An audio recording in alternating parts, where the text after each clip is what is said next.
From Cradle to Grave. The 1964 Schoolboy Adventures of Robert Braby, Philip Hughes and Vernon Knight. Dedication. Dedicated to those with the vision to see this pristine environment protected and developed for our national heritage, the brave souls committed to the safety of the park's visitors, and sadly those who lost their lives in pursuit of their adventures. The authors also pay tribute to the parents who were prepared to let their sons have adventures that were destined to shape their lives. Adventurous, foolhardy or lucky. He was probably dead before he even left the mountain. Such was the news that filtered back to Waldheim Chalet after an unfortunate schoolboy had been ferried to La Trobe Hospital with hypothermia. He had been rescued from Cradle Mountain after a school group got to discover the perils of Tasmania's high country. He was literally blue when his body was retrieved from the mountain. Those involved in his attempted resuscitation would have been in no position to find any pulse in a lifeless body now wrapped in blankets and plastic sheets. It's December 1964, and while supposedly summer, the plateau was said to be 40 feet, 12 metres deep in snow. Waldheim Chalet was the starting point for those wanting to circle Dove Lake, climb Cradle Mountain, or take the Overland Track to Lake St Clair and Derwent Bridge. The luckless student was on a day walk. It was an outing which coincided with the arrival of 3 other students who had just arrived from the eastern suburbs of Melbourne, Victoria. These students were aiming to walk the track, and while young and fit, hindsight suggests that they had limited preparation and very basic equipment. How easy it could have been to see them added to the Cradle's list of casualties. The Victorian boys were all students at Carey Baptist Grammar School in Kew, where they had just completed their leaving certificate. Year 11. They were Rob Braby, Philip Hughes and Vernon Knight. Thankfully they still are. At the time, Rob and Phil were 16 years of age. Vernon had just turned 17. They enjoyed long-standing friendships which continue today, almost 60 years later. Rob and Phil were both keen sportsmen, having gained their colours at Carey. Football, cricket and tennis featured in their sporting pursuits. Vernon was average at best, despite earnest endeavours in athletics, cross-country and rowing. Ironically, Vernon did make the firsts in cricket, but only to fill the shoes of scorer. Carey's cricket team was coached by Frank Typhoon Tyson, who taught French at the school at that time. Vernon's cricket acumen came with his discovery that the team's scorer enjoyed the remuneration of 4 shillings for each game scored, with the results phoned to the Age newspaper at the end of each game. Vernon did, however, enjoy other pursuits which were probably useful in terms of the trek which was destined to take place. He was a keen ice skater, and during his teenage years he often undertook weekend hikes with another mate, Ian Schliebs. Ian was around Vernon's age but had left school early to work in a hardware store. Their shared love of hiking saw them embark on weekend walks, generally beginning with a train trip to bush locations such as Tynong in Gippsland and the Lerderderg Gorge near Bacchus Marsh. They knew how to read maps, use a compass, make camp and cook. It was largely Vernon who enthused Rob and Phil with his plan to walk the Overland Track. As to why the boys' families would permit such an adventure seems surprising at best. Clearly none of them knew what awaited the boys in terms of the weather and the mountainous challenges. Robert now reflects that his parents were concerned and that it took some time to win their approval. He now recalls, "My quest to join my mate's adventure was not automatically given the OK by my parents, Ron and Norma. Even though Rob had saved enough money to cover fares and equipment from his early morning paper rounds, he still needed his parents' approval should circumstances necessitate extra support." Watching Vernon and Phil preparing for the trip, checking equipment, shopping for hiking gear and food, and studying the maps made my desire to join the adventure compelling. In the end, persistence paid off and my parents gave it the nod, and my seat on the Princess of Tasmania was duly booked. Phil and Vernon were also accustomed to holiday work and after-school jobs. Both were employed as part-time cleaners for the cleaning contractors at Carey, and Vernon had an after-school job at his local milk bar. Phil probably had the advantage that his folks were overseas at the time, and the decision had fallen to his sister and brother-in-law, who were responsible for his care. Their approval would not have been given lightly, but they would have recognised Phil's rural upbringing and the adventurous lives of kids in the country. Vernon doesn't recall any parental resistance, presumably taking account of Vernon's prior hiking and camping experience.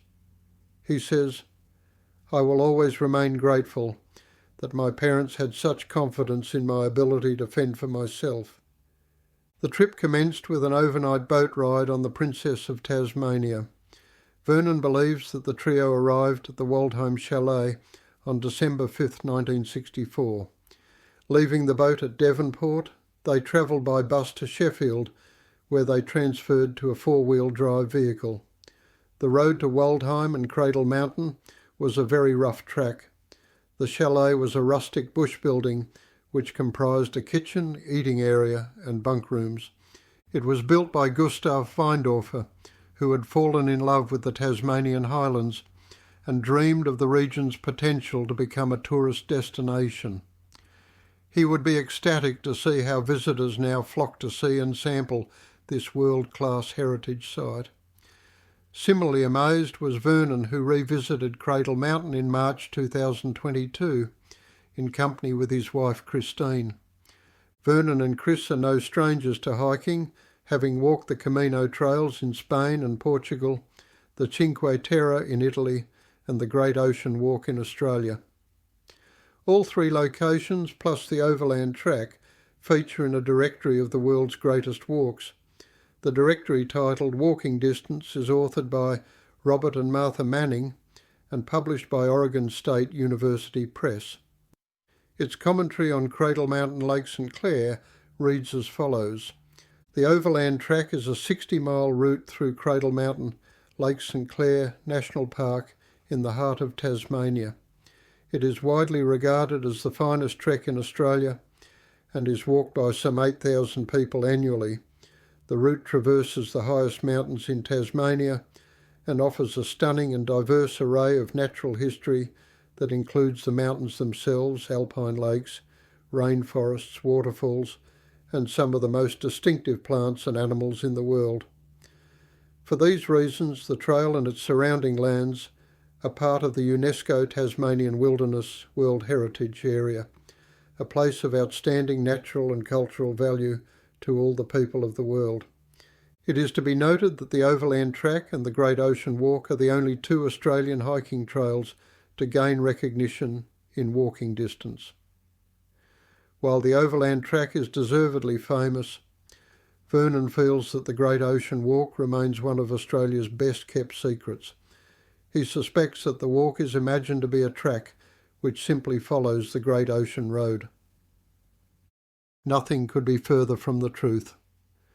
The walk follows the coastline of Victoria from Apollo Bay to Port Campbell, and it is conceivably one of Australia's most beautiful but inaccessible locations. Hikers are encouraged to carry EPIRB devices, as many parts of the walk cannot be accessed by land vehicles, and accident victims are likely to require helicopter evacuation from various locations. This reference to satellite communication ability is in stark contrast to the rudimentary equipment carried by the Carey boys around half a century prior. Equipment for the Tassie hike was largely sourced from the old Army disposal store in Russell Street, Melbourne. Boots were essentially clodhoppers with little consideration given to the challenges of weighty footwear that was destined to be saturated for much of the walk. Clothing came from the back of the boys' respective wardrobes, given that they would probably not have any useful life at the end of the hike. Backpacks were all made from heavy canvas with rudimentary steel frames. The canvas seemed designed to capture moisture and ensure its retention. Weather protection came in the form of rubberised capes which weighed a ton, whether worn or carried. Cooking equipment consisted of billies which could only be carried as external adornments, given that they were quickly blackened and sooty. Water bottles were old army rejects.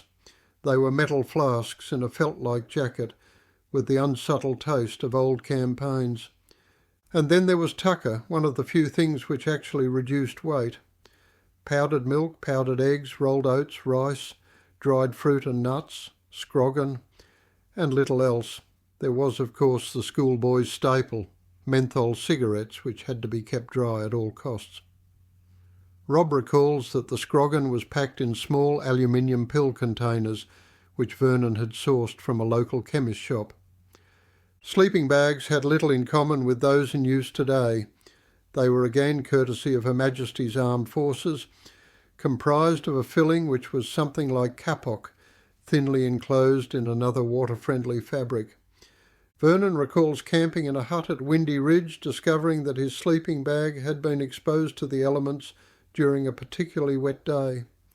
There were many wet days, and the boys have vivid memories of the time when the track crossed the aptly named Frog Flats.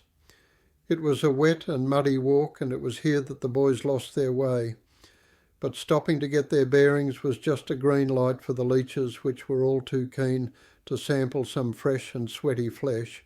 On reaching Windy Ridge Hut, the boys managed to get a fire going in the hope that they would all get warm, and Vernon's sleeping bag could divest itself of the unwanted precipitation. Clearly Vernon was overly enthusiastic about the latter, with the result that he managed to burn much of his rolled-up bedding. While that and future nights would prove to be cold and uncomfortable, one is compelled now to reflect on the unbelievable hardships of those for whom our equipment had initially been crafted. Subsequent reading about the unbelievable hardships faced by Australian soldiers on the Kokoda track and elsewhere convinced Vernon that he would never be tempted to trade 5 days on the Overland Track for a day in the jungles of New Guinea. While the track was relatively easy to follow, the boys were at the mercy of snow poles which could easily disappear in a storm or a drift. Rob recalls that the snow poles were little more than a stick in the ground, capped with a painted tin can. There seemed to be little guarantee that even a gentle breeze could not dislodge these cans, or that a dump of snow might bury the pole which was supposed to be their guide. Never mind, the boys had a map of the track which Vernon had sourced from the map company in Melbourne. Given that it was a large paper document, the map had been made more serviceable with several coats of varnish and stored in a cardboard folder which was similarly lacquered. It proved to be a very wise move, but back to Waldheim and the fateful day that was to take one youngster's life, and doubtless took the ultimate toll on his family, his friends and the teachers who had charge of the walk. That reality was to dawn more cruelly when Carey's headmaster had some time later announced the death of a Carey boy on Ayers Rock during a school excursion to Central Australia. This tragedy occurred when a freak cloud descended on the rock during the group's descent, and nature took its toll.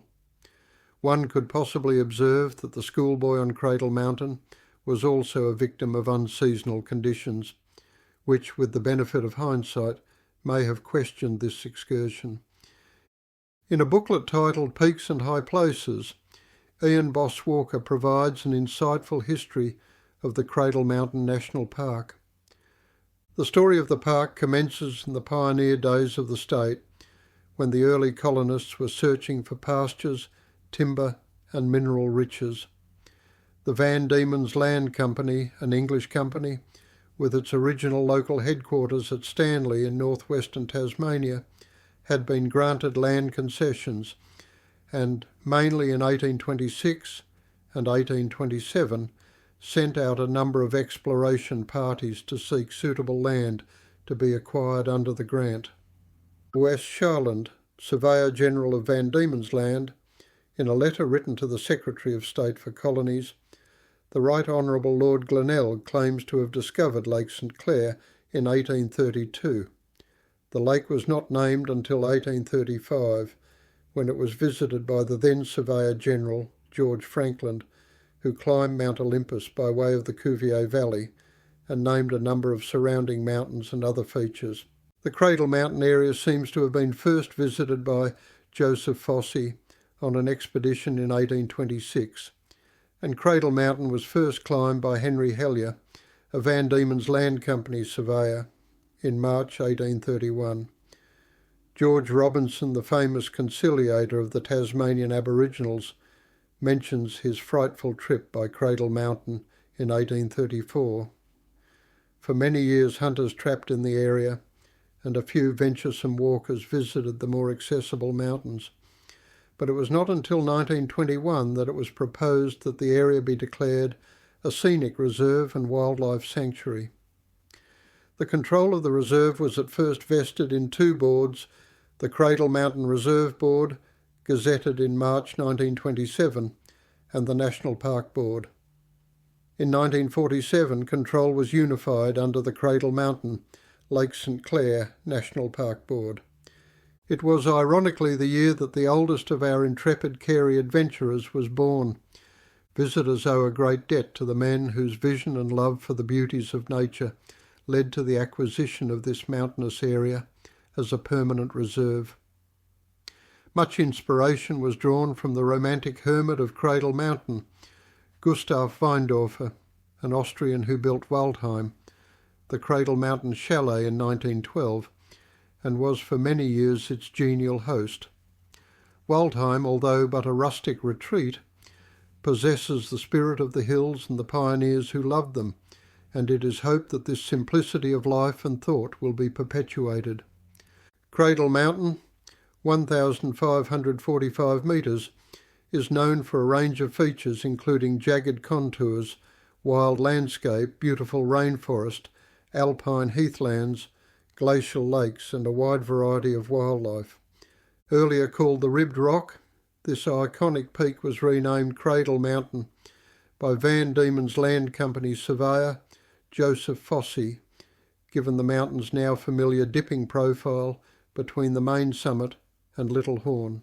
It was named after its resemblance to a gold mining cradle.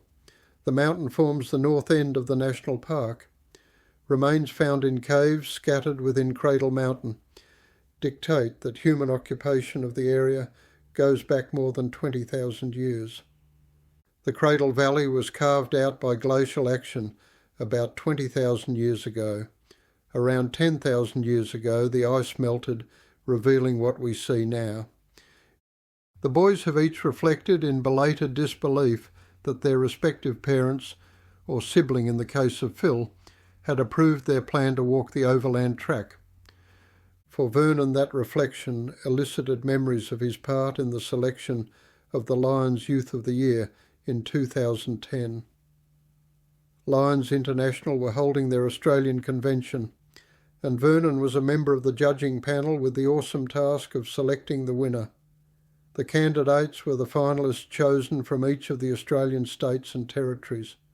Vernon recounts, "The starting point was to form the questions that would be put to each candidate with careful attention to the avoidance of bias.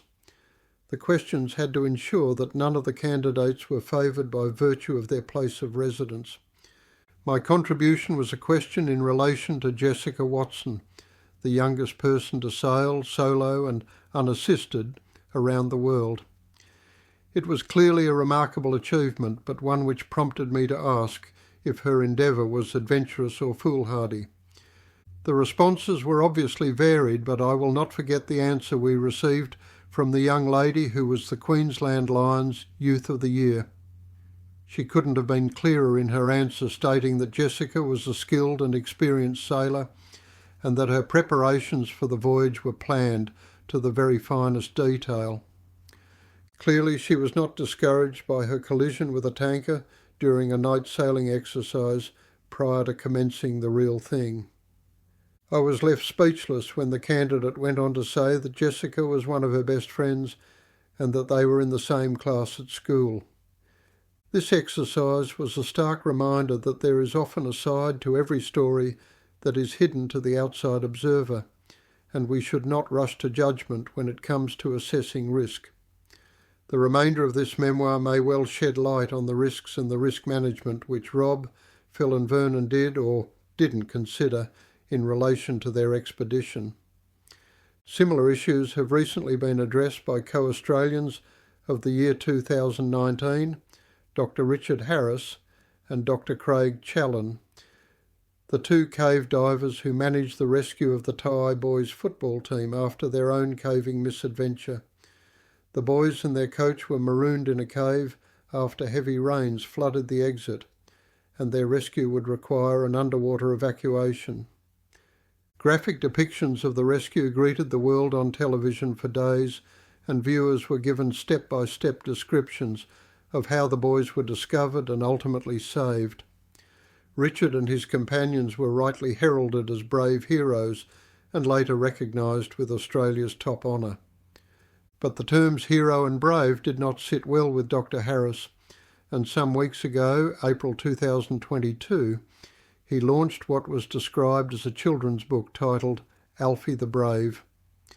It tells the story of a dog that was scared by almost everything: water, loud noise, frisbees and other animals. It is not until the very end of this bedtime story that we read how Alfie spots a snake with menacing intentions. Alfie's rarely loud bark warned his master Harry of the impending threat, and the situation was saved. Listening to an interview with Dr. Harris, we learn that the story aimed to dispel the notion that we are inherently brave or timid, and that circumstances can easily elicit responses that may seem surprising. Vernon feels that Richard Harris is trying to tell us that neither he nor Dr. Challen were displaying bravery when they set about the rescue of the boys who probably had little chance of survival without help that came to be seen as miraculous. Harris is at pains to point out that he and his partner were highly experienced cave divers, and they knew exactly what they were doing. A park for the people for all time. Gustav Weindorfer and his wife Kate were pioneers of conservation and recognised Tasmania's potential for wilderness holidays. As recorded by the Centre for Tasmanian Historical Studies, their efforts to bring this concept to fruition as a business venture resulted from Austrian-born Weindorfer's passion for creating a national park for the people for all time, and became the catalyst for the formation of the Cradle Mountain Lake St Clair National Park. Kate, a wealthy spinster some 10 years older, met Gustav in Victoria in 1902. They spent an unorthodox honeymoon on Mount Roland in 1906, and 4 years later, with their friend Ronald Smith, climbed to the summit of Cradle Mountain, where Weindorfer made his famous statement, "On descending the mountain, they chose the site for Waldheim Chalet." To preserve as much land as possible in Cradle Valley, the Weindorfers and Smith eventually secured 200 acres each, with adjoining boundaries. Waldheim opened in 1912, and visitors arrived in the valley. The declaration of the First World War in 1914 restricted visitors, and following Kate's death in 1916, and experiencing anti-German hostility, Gustav moved permanently to the valley. It came into its own as a popular destination for visitors, with Gustav renowned as a genial host. Following his death in 1932, the Cradle Mountain Reserve was merged with the Lake St Clair Reserve, forming the national park as we know it today. In the foreword to A Man and a Mountain, G. Brannigan writes, "This story of Gustav Weindorfer of Cradle Mountain by Margaret Giordano is a valuable contribution to our knowledge of this remarkable man. His influence on lovers of Tasmania's wonderful mountain country is still as strong as it was when he lived. This is evidenced by the 100 or more people who travel to Cradle Valley for the annual memorial service to Dorfer, as he was affectionately known. Most are too young to have known him, but his spirit is still present at Waldheim and its surroundings. It was on his honeymoon that Weindorfer first saw Cradle Mountain. With his new wife Kate, Gustav spent his honeymoon on Mount Roland, admiring its views and examining its talus slopes for plant specimens. For them, dedicated botanists, it seemed the ideal way to spend time together, sheltering in a canvas tent at night and cooking their meals over a campfire. Weindorfer was born in 1874 at Spittel in the mountains of Austria. By 1888 it had become apparent that young Gustav, an avid reader of books of adventure, exploration and science, was better fitted for a scientific education, and he was sent to study at an agricultural college at Mödling in the hills near Vienna. Giordano writes that Gustav had several jobs after graduating, but none were to his liking. They were largely accounting and management, and at the age of 25 he threw up his job after less than a year and wrote to his parents in Berlin that he was going to emigrate. He sailed steerage from the Italian port of Genoa in May 1900. In June 1900 he landed in Melbourne. Here an introduction to the German-born botanist J. G. Luehmann, co-founder of the Victorian Field Naturalists Club, was an important turning point in his life. The club, which had been founded in 1880, met monthly at the Royal Society's Hall on a Monday evening. Vernon reflects on this information, having visited the Royal Society in Melbourne on several occasions. It is a small but impressive building near the corner of Exhibition and La Trobe streets. It appears to have changed little over the decades, but its collections are fascinating. Most particularly is the room where Burke and Wills planned their expeditions, largely set out, as it would have been more than a century ago. Giordano records Gustav's visit to the Victorian high country, climbing Mount Blowhard, Mount Hotham and Mount Buffalo. A newer member of the club with whom Gustav quickly found himself in sympathy owing to her similar interest in botany was Kate Cowell.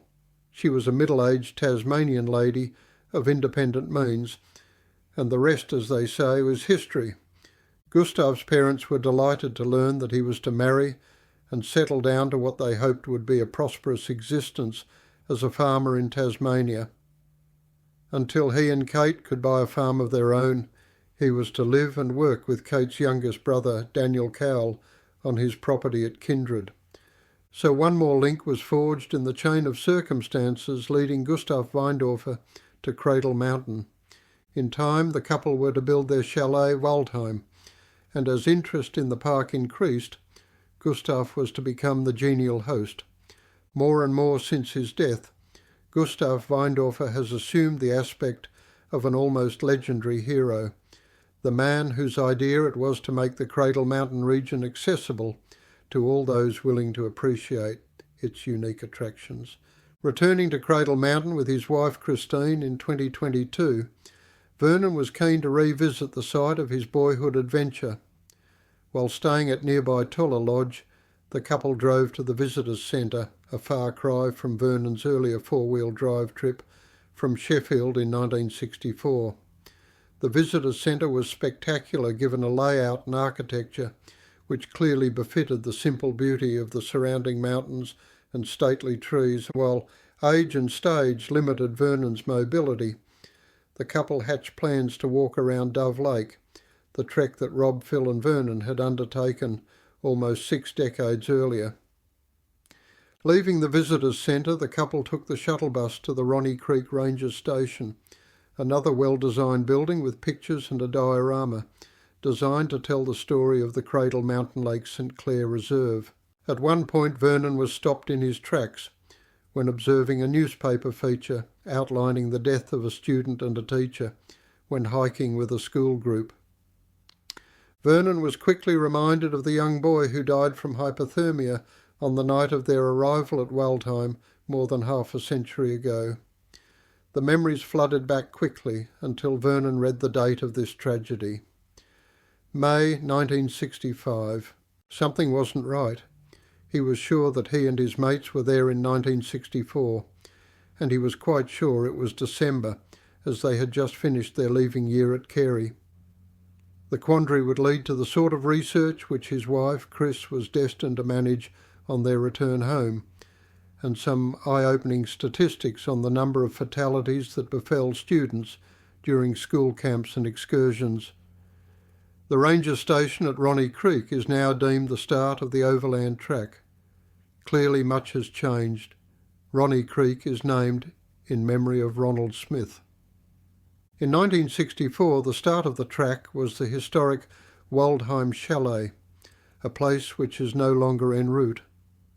While it is only a relatively short walk, anyone wishing to visit what remains of the chalet needs to take the side track to the foothills overlooking Ronnie Creek. Vernon felt a little saddened. It would be remiss of anyone visiting Cradle not to make the pilgrimage to the Weindorfers' chalet and the origins of the park and the commencement of Gustav's dream. On the track to the chalet, Vernon is stunned by the works which had been undertaken to protect the environment.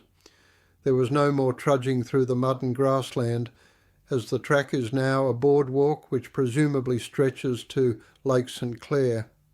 The boardwalk is covered in a strip of bird wire which would have been essential in wet weather, as the raw timber could have been treacherous, but the challenges remain real in dry weather for anyone with a disability. Vernon found it necessary to keep his eyes glued to the path if he was to avoid the tripping hazards presented by bird wire which had become separated from its timbers. Notwithstanding, the walk was spectacular, and the abundance of nearby wombats appeared to suggest that the animal world was well adjusted to the presence of humans confined to a designated path through their domain. That perceived separation did not, however, discourage the wombats from decorating the boardwalks with scats. It was at the beginning of the track that Vernon was again reminded of the tragedy which had befallen the teacher and the student who had perished in 1965. A plaque on a large stone gave memory to the student-teacher who had lost his life. It seems that he died from exhaustion and hypothermia while attempting to carry a seriously ill student back to Waldheim. The attention given to the student-teacher was quickly to make more sense. Ewan MacLeod, Scott, January 1st, 1939, May 20th, 1965. That which he hath done shall be spoken for a memorial of him. Hypothermia. The Mayo Clinic defines hypothermia as a medical emergency that occurs when your body loses heat faster than it can produce heat, causing a dangerously low body temperature. Normal body temperature is around 37 degrees. Hypothermia occurs as your body temperature falls below 35 degrees. When your body temperature drops, your heart, nervous system and other organs can't work normally. Left untreated, hypothermia can lead to complete failure of your heart and respiratory system and eventually to death. Signs and symptoms include shivering, slurred speech, shallow breathing, weak pulse, lack of coordination, very low energy, confusion, loss of consciousness, bright red and cold skin in infants. Shivering is likely to be the first thing you'll notice as the temperature starts to drop, because it's your body's automatic defence against cold temperature, an attempt to warm itself. Primary treatments for hypothermia are methods to warm the body back to normal temperature. Mayo Foundation for Medical Education and Research. In Understanding the Unthinkable, Andrew Brooks records the following. In the 1965 incident, a student teacher died in an attempt to get a student, who also died, to shelter. Most of the survivors were rescued after the alarm was raised by individuals who walked to safety. It was to be also similar for the student who died in 1964. While judgment comes readily in the aftermath of tragic events, one is tempted to question the sense of hiking in Tasmania's high country on the cusp of winter. Later we will discover that the boy who died in December 1964 was a member of a hiking party caught in blizzard conditions in summer. No doubt Jessica Watson had trained to always expect the unexpected, while Harrison Challen would have been no less wary, Having decided that Dove Lake was a bridge too far, Vernon and Christine took the high road to the Waldheim Chalet. Vernon was clearly keen to see where it all began. At Ronnie Creek, they had been forewarned that the chalet was not quite original, having suffered a mishap and the need for major renovation. Thankfully, much of the original had been salvaged and the chalet was reconstructed, in keeping with the designs and materials which had been rescued. For Vernon it was a step back in time, and there was little to suggest that the chalet looked any different to the one which greeted Rob, Phil and Vernon on their arrival in 1964. In her biography of Weindorfer, Giordano records the efforts of those who were determined to see him remembered. Weindorfer's death is commemorated with a monument paid for by public subscription. The Austrian flag, which together with the Union Jack and the Australian ensign, draped the monument. On that very day, by a tragic and almost unbelievable coincidence, Germany invaded Austria. The syndicate which owned the chalet later sold it, together with the adjoining buildings, the whole of the contents and part of the land, to Lionel Connell, the first officially appointed ranger in the Cradle Mountain area. Weindorfer's collection of classified plants was donated, at the request of his family, to the Queen Victoria Museum and Art Gallery in Launceston. But many Dorfer devotees, as well as others with a sense of history, were profoundly shocked by a letter to the editor published by the Hobart Mercury. It came from the pen of respected naturalist and journalist Michael Sharland, who had been informed by a party of bushwalkers that they had found Waldheim gone, demolished by order of the National Parks and Wildlife Service. He wrote, "This is an act that smacks of vandalism, to be viewed with sadness by all who knew the sentiment Waldheim stood for, its appeal never to be recaptured or replaced. In view of the public outcry at the razing to the ground of what could well be considered part of Australia's heritage, the National Parks and Wildlife Service hurriedly replaced it with a replica. This was built with slabs and palings cut from a King Billy pine. The old man who hand-split the scented shingles for the new Waldheim, almost a lost art these days, had been taught how to do it by Weindorfer himself.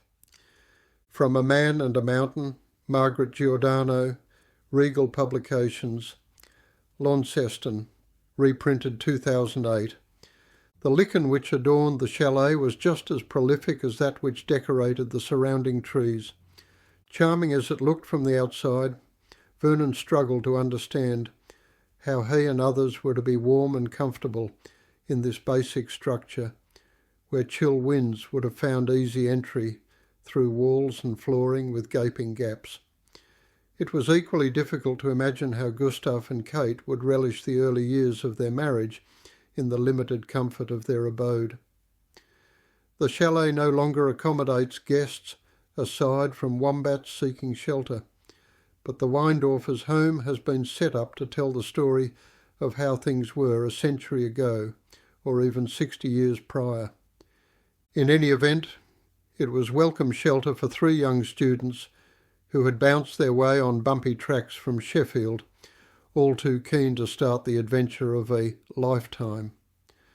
On their arrival at Waldheim, the boys were informed that a student had become stranded on Cradle Mountain and that a rescue party was being formed to retrieve him. Blessed with the enthusiasm of youth, the boys were quick to offer help. It was only when they asked for directions to the mountain that their help was declined. As previously stated, the lad was eventually brought to Waldheim and transported to the La Trobe Hospital, where he was pronounced dead on arrival. It was then that good fortune stepped in, and Vernon, for one, remains thankful for their encounter with Brian, a British mountaineer who was visiting Cradle Mountain on that day. He had no plans to walk the track, but he did have thoughts of a day trip. The events of the previous night were not to change, other than his fear that he could possibly be talking to the mountain's next victims. He generously suggested that given the conditions we might consider a day walk and get a feel for the conditions. His suggestion was a walk around Dove Lake.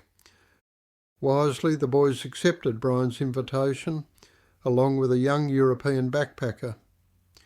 She was someone that the boys met on the trip from Sheffield, and she too was keen to get a closer look at Cradle Mountain. Setting off next morning, we were suitably warned that the conditions were unseasonal, and it was claimed that the snow drifts on the plateau were up to 40 feet deep. While the depth counts for little, the conditions leading to this report said it all. This was the beginning of December and the commencement of summer, 1964. The walk was enjoyable from the boys' memory. It was one of those days with blue skies and sunshine, and not a hint of blizzard, which had taken a boy's life on the day prior. That said, our backpacker struggled, and they well recall her indication that she would need to rest for a while. With that, she simply sat in the snow without a care in the world. "Come in, Brian." An experienced mountaineer from a country not foreign to the cold, he quickly made it clear that our friend must not be allowed to sit, and our job was to keep her moving, regardless of her lesser pace. He went on to explain snow sickness, which he said was a condition which allowed someone to sit comfortably in the snow and die. Vernon has little doubt that Brian probably saved her life, along with the lives of he and his mates. While the boys were at no risk in terms of the walk around Dove Lake, the experience was a wake-up call that was destined to be invaluable in terms of the Overland Track. As previously mentioned, Christine's research in relation to Ewan MacLeod Scott was to reveal other information which would shed light on the death of the student in 1964 and the other fatalities which have since been documented. Following is the front page story from the Hobart Mercury, Monday, December 7th, 1964.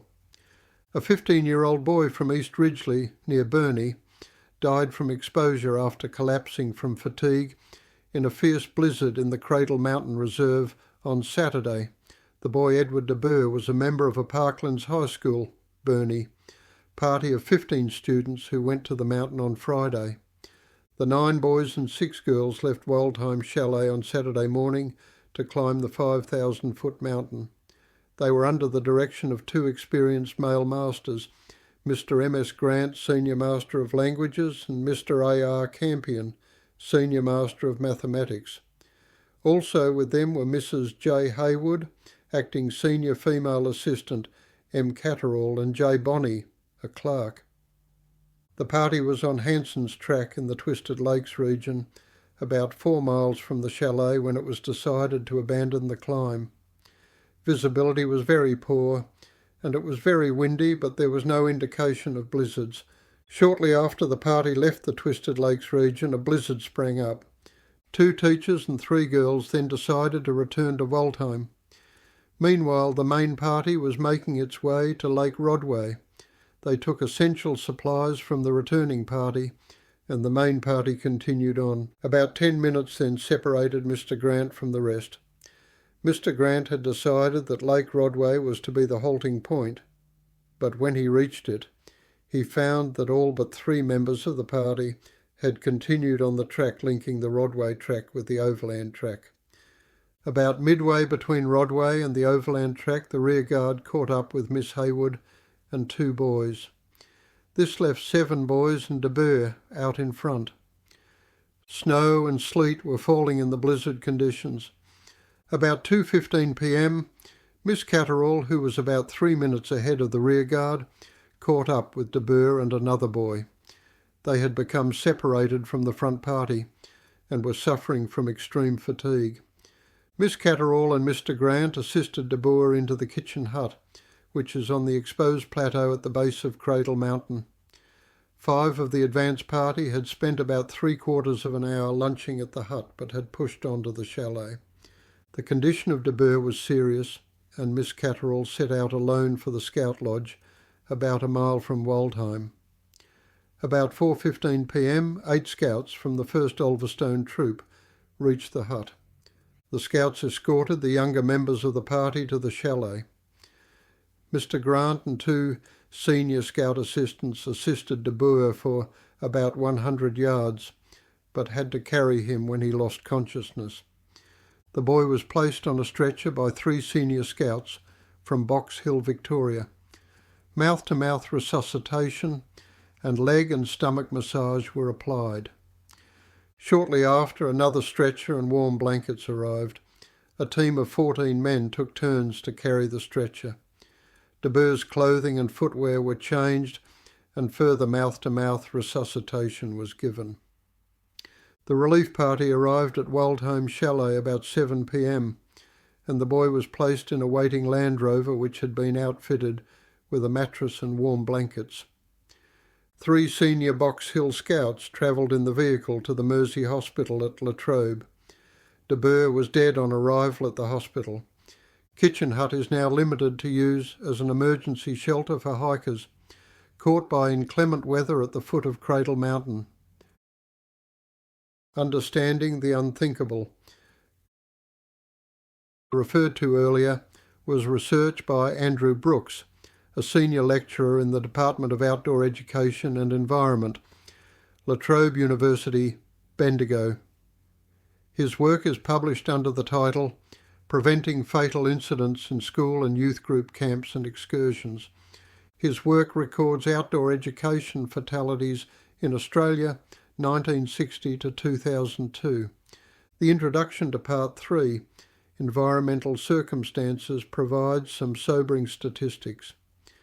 In the first article in this series, Brooks 2003C, I discussed the role of case studies in developing fatality prevention strategies in outdoor education and provided a summary of 72 outdoor education-related incidents in Australia since 1960, involving 114 deaths.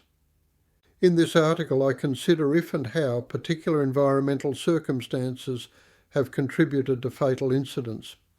Most of the deaths in this study were accidental, 105, and can be grouped according to environmental circumstances. Of these, 5 can be attributed to hypothermia. 4 of the 5 were on Cradle Mountain, 1964, 1965, 2 and 1971.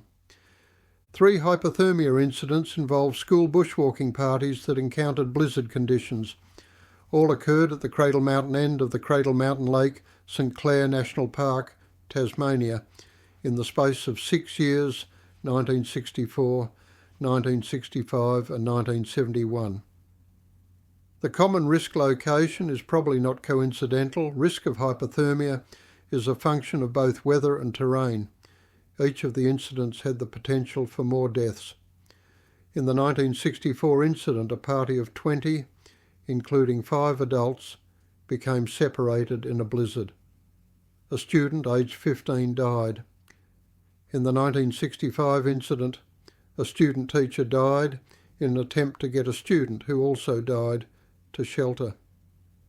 In both cases, most of the survivors were rescued after the alarm was raised by individuals who walked to safety. In the 1971 incident in which a student died, a teacher also became unconscious from hypothermia but was rescued. In all 3 cases, parties separated as conditions deteriorated. This is not to imply that the outcome would have been better had they stayed together. It may have been worse. The Cradle Mountain deaths occurred more than 30 years ago. There were several near misses in Victoria in the 1980s, Ministry of Education 1988, in which tragedy was avoided at least partly because, unlike the gravity-related or drowning incidents, hypothermia creeps up relatively slowly, allowing time for rescue. It is possible that extensive efforts to educate outdoor leaders and teachers about hypothermia in southeast Australia following the Cradle Mountain 1971 incident were relatively successful. If so, it remains to be seen if these efforts persist as memories fade, and national approaches to bushwalking focuses attention away from strictly regional issues such as hypothermia. From the Australian Journal of Outdoor Education, Volume 8, Number 1, 44-56, 2004. Vernon notes the strict rules which now govern hiking in the Cradle Mountain, Lake St Clair National Park. These rules limit the number of walkers and their requirement to register their departures prior to setting out from Ronnie Creek or Derwent Bridge. Vernon also reflects on his subsequent role in the adventure camps of Lake Victoria and the paucity of the training provided to leaders. He recalls one occasion when a storm blew up and rapidly capsized numerous yachts. He remembers seeking help from the Coenda camp, which had the largest motorised launch, and joined the crew as they rescued youngsters and ferried them back to the Banksia Peninsula. No sooner was the mission completed than the tow rope became entangled in the propeller, breaking the sheer pin. Left to the elements, the pilot managed to beach the boat on Raymond Island, and all the crew managed to reach safety. Sadly, it was in the evening and the car ferry from the island to Matung was off duty, so Vernon and others had to hand winch their crossing to the mainland. A series of lifts brought Vernon to Bairnsdale and ultimately back to camp. On arriving late in the evening, Vernon must have imagined a hero's welcome. Instead, he was greeted with quizzical inquiries about his absence. It seemed no one had even twigged to his absence. The head count had not included camp leaders. Waldheim Chalet to Derwent Bridge.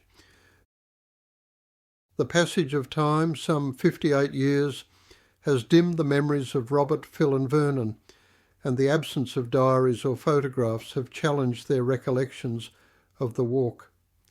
While some memories are clear and unequivocal, others have required discussion and debate. It is to be remembered that the boys' own adventure did not enjoy the support of mobile phones or any other form of communication in the event of a mishap. Like others of that time, assistance was dependent upon someone hiking to help us, which could easily be 2 or 3 days away. What is known is that the boys completed the walk from Waldheim to Cynthia Bay in a period of 5 days. Looking back, the distance walked was relatively short, but conditions were destined to test their stamina and resourcefulness, given that their only supports were on their backs. Deep discussions lead all three to believe that Day 1 was Waldheim to Lake Windermere, Day 2 was Windermere to Pelion Hut, Day 3 was Pelion Hut to Windy Ridge, now known as the Bert Nichols Hut, Day 4 was Windy Ridge to Echo Point, and Day 5 was Echo Point to Cynthia Bay, also referred to as the Lake St Clair Visitors Centre. It has not been possible to access reliable images of the various huts, as several have been rebuilt or significantly improved. Waldheim Chalet is clearly a case in point. What can be said with surety is the fact that all the huts were rustic and rudimentary. They are each remembered as small timber structures with a fireplace at one end. More often than not, the chimney was made from galvanised iron, recognising the challenge of transporting materials through rugged terrain. Bricks were obviously out of the question. In some cases there would be a low platform on which to spread a sleeping bag, and possibly some grass for comfort. Water was generally available from nearby creeks or springs. But they were welcome sights, and the boys well appreciated the request to collect and store more firewood prior to departing. It is noted that some of the original huts were built for miners at the end of the 1800s, so their need for replacement or rebuilding was inevitable. The following words attempt to portray the walking conditions and the terrain of the Overland Track as traversed by Rob, Phil and Vernon. At the Cradle mountain end of the National Park, the Overland Track was deemed to commence at the Waldheim Chalet. The departure point is now Ronnie Creek, also spelt Ronnie, named after Ronald Edgar Smith, an associate of Gustav Weindorfer, and a man who shared Gustav's love of nature and the bush. Smith's father James was a dedicated prospector who was convinced there were mineral deposits in the wilds of Western Tasmania. In her biography of Weindorfer, Margaret Giordano notes that James, in 1871, discovered the world-renowned Mount Bischoff tin mine. During the 1860s, James Smith was also the first prospector in the district around Middlesex Plains, Barn Bluff and the Pelion Range. It was when Weindorfer and his wife were hiking with Smith on Cradle Mountain that Weindorfer was reported to have said while standing on the summit with hands outstretched, "This must be a national park for the people for all time. It is magnificent, and people must know about it and enjoy it," as published in both the Examiner and Advocate newspapers. It is not clear what triggered the visit of Braby, Hughes and Knight, and while they opted not to reach the summit of Cradle Mountain, they were no less enthralled by what the spectacular scenery, which had captivated Smith, Gustav and Kate Weindorfer, Waldheim Creek to Windermere. In attempting to reconstruct their adventure, the boys have benefited enormously from TASMAP, the maps and notes of the Cradle Mountain Lake St Clair National Park. Aside from their comprehensive depiction of the park, the broadsheet is printed on waterproof paper, certainly an asset that Vernon would have welcomed in 1964 when he resorted to coating his maps in varnish. The track proceeds across button grass, leading to Crater Falls and Marion's Lookout. As the boys well remember, this is the steepest section of the Overland Track with waist-high chains to assist walkers in their climb. Marion's Lookout is at an elevation of around 1,220 metres. The track then passes Kitchen Hut, emergency shelter only, and side tracks to the summit of Cradle Mountain and the Barn Bluff Track. The route then drops quickly to the Waterfall Valley Hut at an elevation of about 1,000 metres.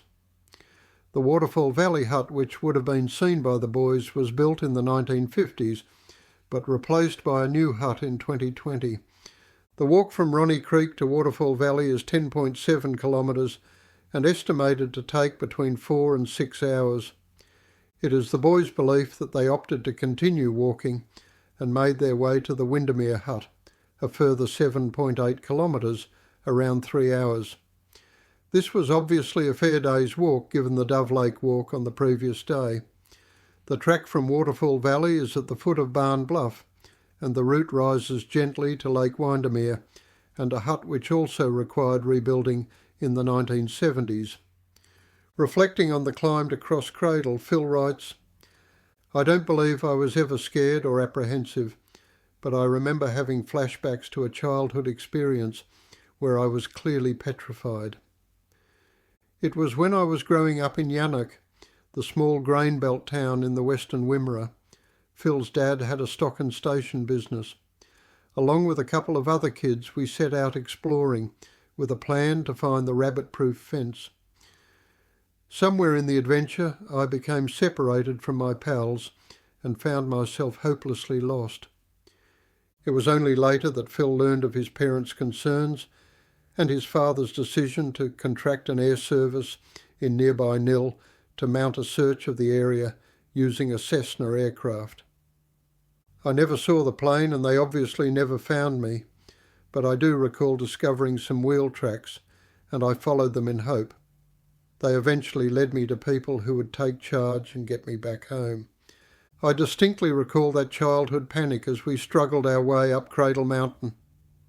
Neither Rob or Vernon has much memory of the challenges of day one, but they certainly recall that the track was steep and difficult. Windermere to Pelion Hut. The route from Windermere to Pelion Hut is 16.8 kilometres and a walk of between 5 and 7 hours descending to Pelion Creek at an elevation of about 700 metres. In keeping with the memories of Rob, Phil and Vernon, the track descends to Frog Flats, an often damp leech-loved forest glade. The boys struggle to remember if Army surplus had equipped them with gaiters, but they well remember the leeches when they sat to make sense of their map and compass. The track then climbs to the Pelion Plains, where, according to TASMAPs, there is a side trip to the old Pelion Hut. This is said to be the park's oldest hut, having been built in 1917. The new Pelion Hut was built in 2001, long after the boys had left the Overland Track. Old Pelion Hut is a day shelter only, except in an emergency. The boys believed that it was on this portion of the walk that they encountered the park's ranger. He was tall and slim and possibly European. He was certainly well proportioned for distance walking, and we could see that he covered the ground very quickly. The boys do not recall meeting any other walkers between Waldheim and Lake St Clair.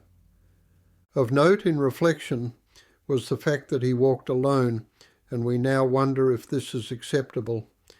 Any significant accident could be fatal, given his inability to communicate with the outside world. It also occurs to us that he would have been on the track when Edward de Burgh was being rescued, and he would have had no idea of the mishap. It is obvious from Vernon and Chris's later visit to Ronnie Creek that safety provisions are much improved, with the requirement that walkers register with the ranger station prior to their departure. There are also limits to the number that can use the track at any given time. From Pelion Hut to Windy Ridge and the Bert Nichols hut. It is here that fading memories and hut changes begin to challenge the recollections of Rob, Phil and Vernon. It's their best guess that the third night was spent at Windy Ridge, which the boys believe was rebuilt and named in memory of Bert Nichols. That said, there is no doubt in Vernon's mind that it was here he managed to set fire to his sleeping bag. On leaving either Pelion Hut or Old Pelion Hut, the track ascends quickly to Pelion Gap, 1,100 metres in height. The walk from Pelion Hut to Windy Ridge, Bert Nichols' hut, is 18 kilometres and expected to take about 8 hours. Not surprisingly, the boys bypassed the side trip to Mount Ossa, over 1,600 metres, and a return journey of 4 to 5 hours. The track then crosses the Pelion Plains past Kia Ora Hut, not remembered from 1964, and Duquesne Hut, climbing again to Duquesne Gap. The track climbs around 200 metres over a distance of 2 kilometres. Evelyn Emmett, director of the Tourist Bureau and a keen bushwalker, described crossing the Pelion Plains as a dangerous adventure due to the wild cattle. The snarers also faced attack, and while many built their shelters where they slept, cooked and dried their skins, many sought refuge in the Old Pelion Hut. History records that Old Pelion Hut was built in 1917 following the discovery of copper, but it seems that the copper was of poor quality and the mine was soon shut down. Old Pelion Hut had been the residence of the mine manager. Duquesne Hut was built by snarer and legendary bushman Paddy Hartnett in 1910.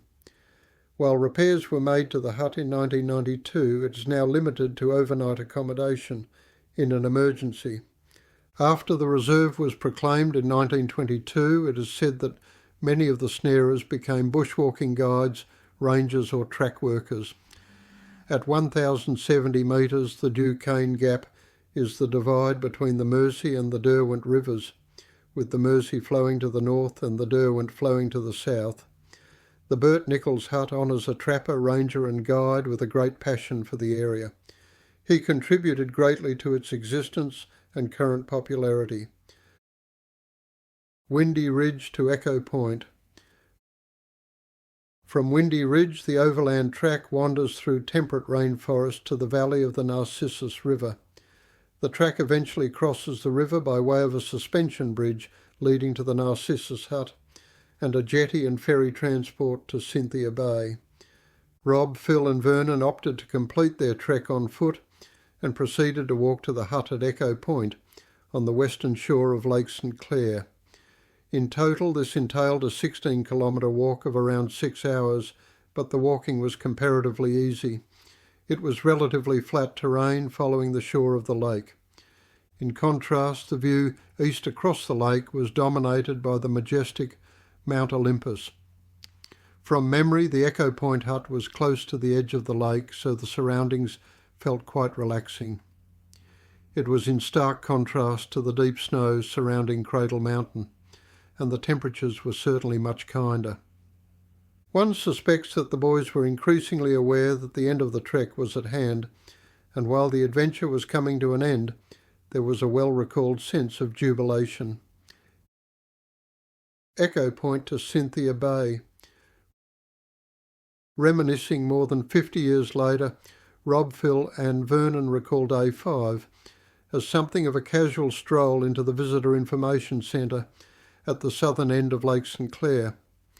It was a half-day walk of around 11 kilometres. The boys believed that there was a boardwalk for the last section of the walk into Cynthia Bay. It heralded the prospect of more to eat, warm showers and joy of shedding backpacks, which had been our constant companions for the past week, dry shoes and socks, and relief for shoulders which had become grimy, blistered and bruised in the absence of soap and water. Our training had not alerted us to the consequences of not washing our bodies for fear of the cold in the early stages of the walk.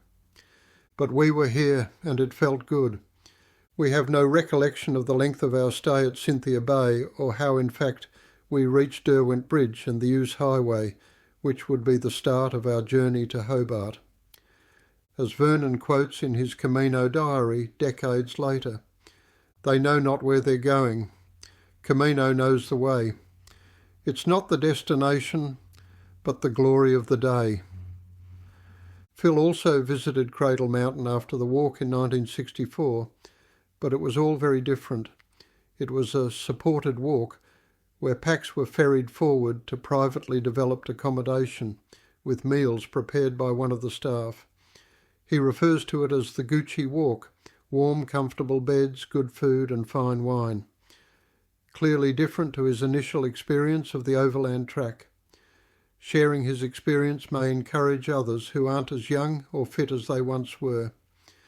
In 2005, 10 of us, not really known to each other, walked the 5-day Cradle Mountain Track from Waldheim to Lake St Clair. We had flown into Launceston and congregated at the company's Get Ready to Walk facility to have our gear checked. My Nike sport shoes were looked upon suspiciously, but eventually passed muster.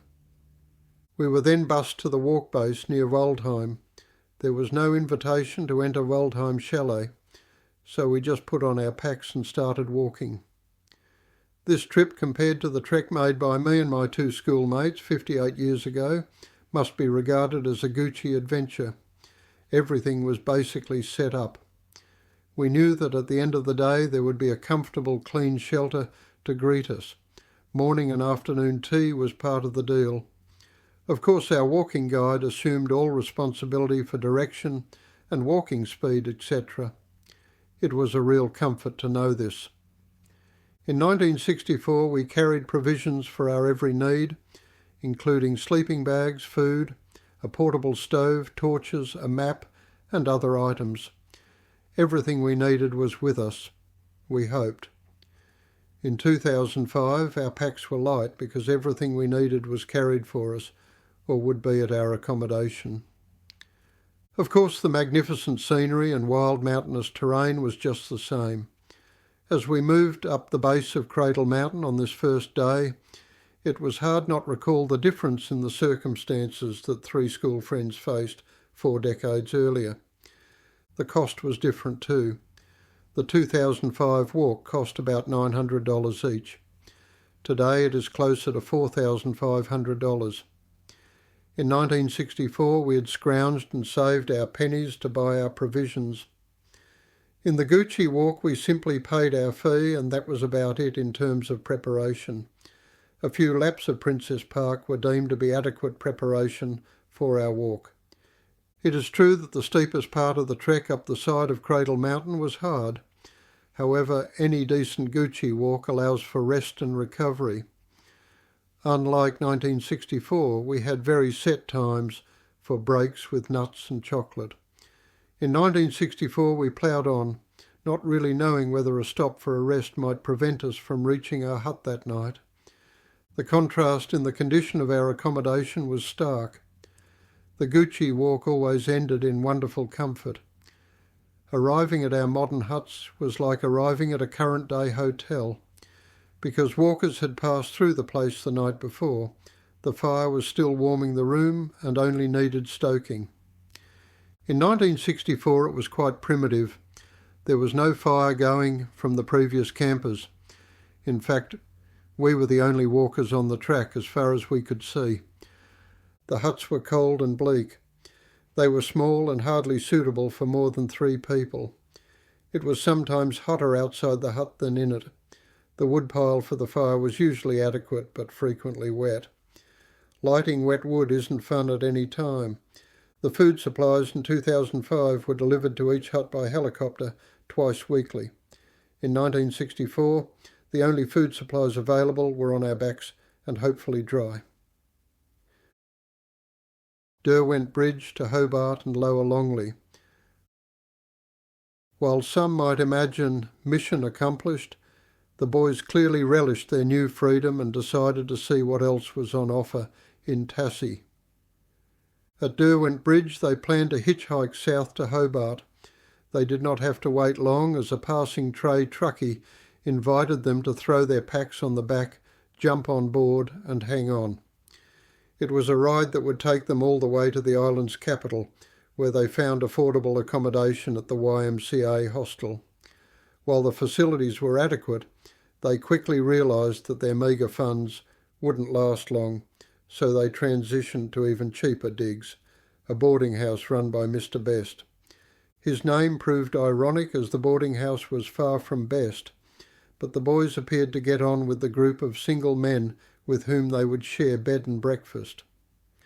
On reflection, it was a pretty poor choice, as their roommates were largely derelict blokes, and Rob is now under the impression that one of them was attempting to recruit him to run suspect errands. While the detail is not clear, it is now assumed that he was being co-opted to fence drugs, or maybe stolen goods. Rob opted not to get involved. Vernon and Phil had other plans, and despite their limited cash, they made their way to a second-hand shop where they respectively purchased a shotgun and a .22 rifle, just what was needed in a rooming house with a few less than desirable guests. But it did expand their interests, and they soon embarked on hunting trips in the Huon Valley. It was maybe one of those trips which alerted the boys to the possibility of harvest work, and they quickly gained employment with Mr. Krause, who ran a berry farm at Lower Longley. The accommodation was free, but the cost of their food was to be deducted from their earnings. Those earnings were just enough to cover the cost of their board. At least they weren't going backwards. Mr. Krause was growing raspberries and gooseberries, and the boys soon learned that this would be prickly work. Nevertheless, it was all good fun, and there was no thought of going home. It was all going well until the fire. Still savouring the occasional Alpine cigarette, Vernon managed to drop a live butt on his kapok mattress. The ticking cover jumped at the chance to create mayhem, and before long the mattress began to smoulder. Water did little to save the situation, as the fire soon began to spread inside the mattress. Fearing the worst, the boys quickly dragged the mattress out of the bunkhouse, and before long the mattress fire became a grass fire. It was obviously now time to move on. It was around this time that Vernon's friend Ian Schliebs arrived in Hobart. He had managed to obtain leave from the hardware store, and he was keen to join the party. Clearly going home was now even less likely, and the 4 lads set off to explore other attractions, most notably the remains of the Port Arthur penal settlement. Here they were able to free camp on the oval adjacent to the old jail. Just how they got around is not recalled, but no doubt hitchhiking would have been high on the list. Eventually they managed to get a lift which took them to Devonport, and plans were made for flights to Melbourne. It seemed that the adventure was coming to an end, except for the discovery that the boys could fly to Adelaide via Melbourne for much the same price. Given that Phil had grown up in Yannick near the South Australian border, it was quickly proposed that the boys would take the flight to Adelaide, catch a train to Nil, and enjoy the hospitality of families only too happy to welcome Phil and his friends. Devonport to Yannick. Sadly, Rob was to leave the party in Melbourne. His dad was waiting for him at the airport. Rob's freedom had expired, and his parents were presumably concerned to see him prepared for Year 12, which he would do at RMIT. It was there that Rob could undertake the accounting studies which would shape his long-term career. Also at the Melbourne airport was Vernon's dad, also Ron. While keen to see his son, it was the guns, rather than Vernon, that Ron had come to collect. He tactfully indicated that neither Vernon or Phil would need the guns in Adelaide, and Vernon's dad would mind them until their return. It's with amazement that the boys look back on the lax attitude to firearms. The guns had been carried openly on the buses when the boys went shooting near Huonville. It was also the case on the flights where the guns were shoved in the overhead lockers along with their packs. There was not even an inquiry as to whether the guns were loaded. The boys obviously had their guns at Port Arthur, and it's with shock and surprise they now reflect on the tragedy which would occur at the Red Arrow Cafe just a few years later. It was many years later that Vernon came to understand what probably prompted his dad to attend the airport and relieve the boys of their weapons. It came out the course of a conversation with his much-loved stepfather. Ron died far too early, but as Vernon happily records, he ended up with the best dad and the best stepdad that any son could want. Coincidentally, Vernon's mum married one of his father's mates who had similarly been widowed when his wife died.